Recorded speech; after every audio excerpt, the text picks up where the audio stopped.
नमस्कार, आप देख रहे हैं आरएन न्यूज। आपके साथ मैं हूं पल्लवी रविंद्र सिंह। कोरोना ने देश में तबाही मचा रखी है। कोरोना के कहर से देश में त्राहिमाम मचा हुआ है। देश का नागरिक त्रस्त हो चुका है। अस्पतालों में ऑक्सीजन खत्म हो चुकी है। दवाइयों के लाले पड़े हुए हैं। हालात ये हैं कि अब मरीजों के भर्ती होने के लिए अस्पताल में बेड्स तक नहीं है। कोई भी व्यवस्था अब नहीं बची है। प्रशासन इस पूरे मामले पर मौन है, लेकिन इस सब के बीच राजनीतिक पार्टियों के बीच में आरोप प्रत्यारोप का दौर भी लगातार जारी है। बीजेपी ने बंगाल में फ्री वैक्सीन देने का वादा किया तो टीएमसी ने इसे जुमला करार दे दिया। यहां पर आपको बताते चले कि खड़दर से टीएमसी प्रत्याशी काजल सिन्हा का कोरोना से निधन हो चुका है।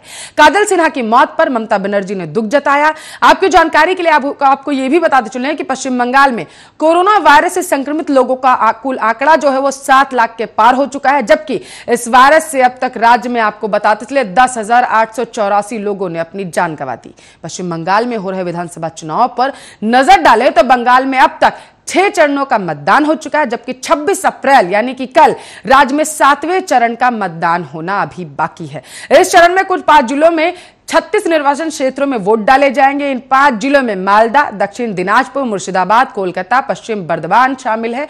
आपको बताते चले इस चरण में 268 उम्मीदवारों की किस्मत का फैसला होना है। तो आपको बताते चले 26 अप्रैल यानी कि कल पश्चिम बंगाल में 7वें चरण का मतदान होना है। पश्चिम बंगाल में इस बार 8 चरण में मतदान हो रहे हैं। आपकी जानकारी के लिए आपको बताते चले 268 उम्मीदवारों की जो किस्मत है वो कल ईवीएम में दर्ज हो जाएगी। लेकिन सबसे बड़ा सवाल ये कि काजल सिन्हा की मौत कोरोना से हो चुकी है और इस बार जिस तरीके से पूरे देश में कोरोना ने त्राहिमाम मचा रखा है, तो उसको देखते हुए आपको बता दें पश्चिम बंगाल भी इससे अछूता नहीं रहा है। पश्चिम बंगाल में भी लगातार कोरोना के केसेस सामने निकल कर आ रहे हैं।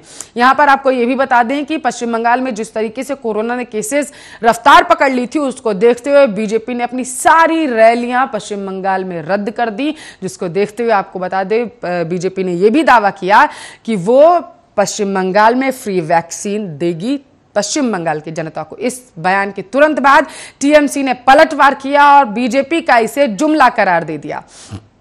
तो आपको बताते चलें खड़दा से टीएमसी के प्रत्याशी काजल सिन्हा का निधन हो चुका है। कोरोना से संक्रमित थे काजल सिन्हा। आपको बताते चलें उनका निधन हो चुका है। पश्चिम बंगाल की मुख्यमंत्री, मौजूदा मुख्यमंत्री ममता बनर्जी ने काजल सिन्हा की मौत पर दुख व्यक्त किया है और उन्होंने कहा है कि पश्चिम बंगाल की जो जनता है वो हमेशा उन्हें याद रखेगी। इसके साथ साथ टीएमसी उनके दिए गए बलिदान को उनके द्वारा कभी भूल नहीं सकती है। बंगाल में भी कोरोना का कोहराम लगातार जारी है। इसी बीच पश्चिम बंगाल में आपको बताते चलें विधानसभा के चुनाव हो रहे हैं।